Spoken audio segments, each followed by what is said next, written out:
Jocelyn, Gaspard, bonsoir. Bon, 5 mois de promiscuité en Roumanie, alors. Ça crée des liens, ça. De promiscuité amicale. Bah ouais, surtout que dans ce genre de pays, il faut Faut t'occuper. Tu m'étonnes. Non, enfin, on va pas se plaindre, hein, on fait du cinéma, on est quand même heureux de le faire, hein, on va pas cracher dans la soupe, mais c'est vrai que c'est un pays qui est difficile. C'est toujours aussi hostile, parce que c'est un pays que j'ai connu, moi, à l'époque où ça commence à s'ouvrir, c'était très très dur. Bah, un peu moins, mais c'est vrai que c'est pas très agréable de se balader dans les rues le soir, quoi. C'est vrai qu'il y a une pauvreté qui est très très présente et il y a quelque chose d'assez lourd, en fait, l'atmosphère assez glauque. C'est-à-dire que les Roumains sont des gens formidables, hein, des gens très sympathiques, c'est pas du tout eux. Le problème, c'est qu'ils ont eu la tête dans un étau pendant 50 ans et qu'aujourd'hui, la première région dans laquelle on a tourné vers une Edouara, il y a 70% de chômeurs. Donc vous imaginez la misère et au quotidien, c'est des régions qui sont très très chargées, avec des émotions fortes, quoi, et des gens qui souffrent, donc c'est pas forcément la joie d'aller tourner là-bas. Le fait d'être logé dans les 2-3 complexes luxueux qui sont installés au sein de Bucarest, il y a un tel décalage, c'est très bizarre tout d'un coup de se retrouver dans une grosse chaîne américaine, on était logé au Howard Johnson, et puis dès qu'on sort, ça n'a rien à voir. Et en plus, c'est le genre d'hôtel très calibré, très symétrique, on ne veut pas ouvrir les fenêtres, c'était un peu étouffant à force. Ouais. On se retourne du coq à l'âne, tu es né un 14 février, c'est ça? Oui. Est-ce que ça prédispose à l'amour?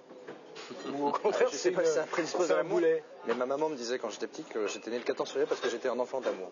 Ce qui est joli quand même. Hein, ça permet de grandir de manière harmonieuse, en confiance. C'est aux autres qu'il faudrait demander ça. Tu es né plus banalement un 25 novembre, je crois. Voilà. Gaspard, qu'est-ce qui s'est passé un 25 novembre? Je suis né en fait précoce, je suis né, prématurément, je suis né un mois à l'avance, donc j'aurais dû naître au moment de Noël. Donc je suis bien heureux d'être né un mois à l'avance, ce qui m'évite de fêter mon anniversaire. Et même jour que Noël, Noël. ce qui est toujours une... Voilà. Hein, Il y a plus de cadeaux. un petit inconvénient. Bon, Jacou le Croquant, ça renvoie à des souvenirs d'enfance, enfin, c'est une forme de littérature enfantine. Est-ce que vous avez des souvenirs, vous, de choses lues ou vues au cinéma, adaptées de cette littérature, justement, qui vous est marqué ou... Moi, quand on m'a amené le projet, ça n'évoquait rien du tout pour moi, Jacou, le Croquant. J'en ai parlé un peu autour de moi, j'ai vu très rapidement que ça évoquait certaines choses pour une autre génération et même des choses très marquantes par rapport à la série, surtout, qui a beaucoup marqué les gens, je crois, qui a été diffusée dans les années 70 et après de nouveau dans les années 80, je crois. Dans les années 60 au départ. 69, Ouais. première diff. Et moi, en fait, j'ai regardé quelques épisodes sur DVD, mais c'est tout. Et le roman, j'ai commencé à le feuilleter. Et c'est vrai que c'est très daté. Il y a un langage très lourd. Mais est-ce que ça vous a renvoyé à des choses que vous avez pu lire, vous, enfant, ou pas du tout? Genre, je pense à Sans famille. Moi, ça m'a fait penser à ce genre d'univers, Sans famille. Bah, c'est les mêmes thèmes. Marquise de Sévigné. Ouais, et en même temps, moi, justement, quand j'ai reçu le scénario, au début, je vais vous dire, franchement, j'étais pas très chaud. Le côté roman misérabilisme, ça m'a toujours un peu gonflé. Mais là, le scénario était tellement modernisé, était tellement, à la fois, il gardait le côté très classique qu'on peut attendre d'un film d'époque, d'un grand film épique comme ça en costume, avec quelque chose de très moderne, dans lequel moi, je trouvais tout de suite, le personnage de Jacou était très attachant, le personnage du méchant, le comte de Nansac, était un vrai méchant, un peu flamboyant comme ça. Je trouvais ça sympa, mais j'avais pas plus de références que Gaspard. Je connaissais le nom, je savais que c'était des histoires de pauvres gens à la campagne, mais je connaissais pas le comte de Nansac, j'avais pas vu la série, rien. Parce que l'on a parlé de méchant, Gaspard, tu as incarné pour un film qu'on découvrira bientôt, donc la jeunesse de Hannibal, le cannibale. Oui. Qu'est-ce que tu peux nous apprendre sur le personnage déjà?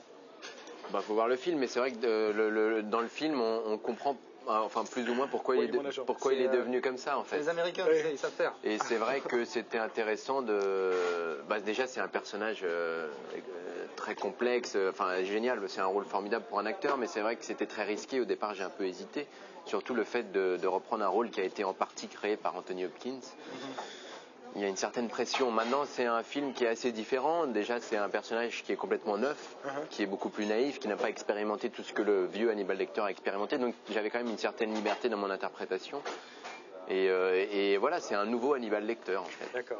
Bon, on va terminer sur une note plus douce, plus enfantine. Justement, on va revenir un petit peu à l'enfance parce que j'ai un petit cadeau pour vous.